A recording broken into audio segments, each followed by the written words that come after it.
আজকে সন্ধ্যায় নুডলস বানিয়েছিলাম। আসলে আমার বাবুকে রমজানের পর থেকে তেমন কোনো নাস্তা রেডি করে দেওয়া হয় না সন্ধ্যার সময়। যেহেতু স্কুল খুলেছে, সন্ধ্যার সময় পড়তে বসার আগে একটু ভারী নাস্তাই করা লাগে, কারণ রাত্রে পর্যন্ত পড়াশোনা করা লাগে। স্কুলের হোমওয়ার্ক, ক্লাস ওয়ার্কের চাপগুলো থেকেই যায়। এই জন্য আজকে নুডলসটা বানিয়ে চেয়েছি, আমিও বানিয়ে দিলাম। আর আলসেমি করলামই না। সবাই ছোট বড় বুড়ো সবাই জানেন যে নুডলসটা কীভাবে রান্না করতে হয়। আমিও ঠিক সেইভাবে রান্না করেছি, তবে বাচ্চার জন্য ঝালটা একটু অ্যাভয়েড করেছি। ওই যে টেস্টিং সল্টটা থাকে ওটাই আমি ব্যবহার করেছি, আর একটা কাঁচামরিচ দিয়েছিলাম জাস্ট আমার জন্য। ও তো আর এতখানি নুডলস খেয়ে নেবে না। আর আমি ওই যে চপস্টিক ওইগুলো ব্যবহার করি না, খাই না। স্টিক যেগুলো ওইগুলোই ব্যবহার করি ইদানিং। আর বাচ্চাকে ওইগুলো খাওয়াতে চাচ্ছি না। নুডলসটা যদিও খাওয়ানো লাগে না, তারপরও কিছু করার নেই।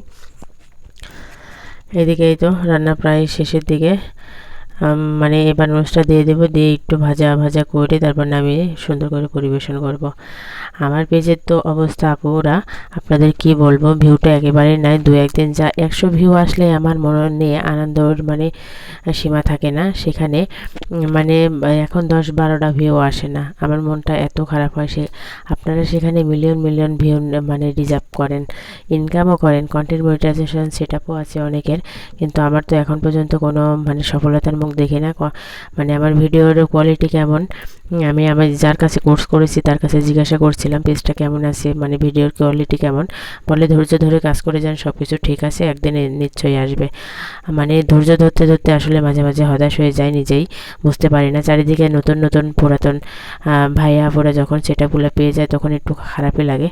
তারপরে আগে আমি রিলস নিয়ে কাজ করতাম, রিলস আমার পেজে বেশি। এখন আমি লং ভিডিও নিয়েও কাজ করা শুরু করেছি। দেখি ইনশাল্লাহ এবার কি হয়।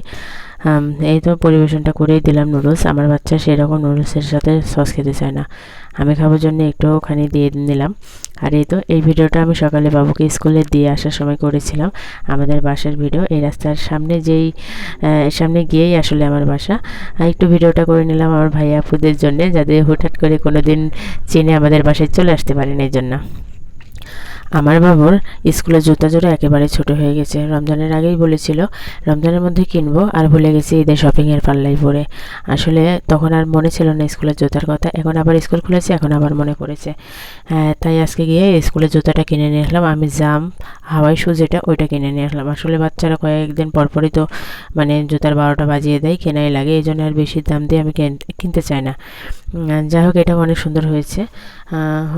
এর আগেও একটা জুতা আছে, ওটা সাদা জুতা, একদিন স্কুলে পরে গেলেই 12টা বাজিয়ে দেয়। দেখেন কি অবস্থা, দেখছেন?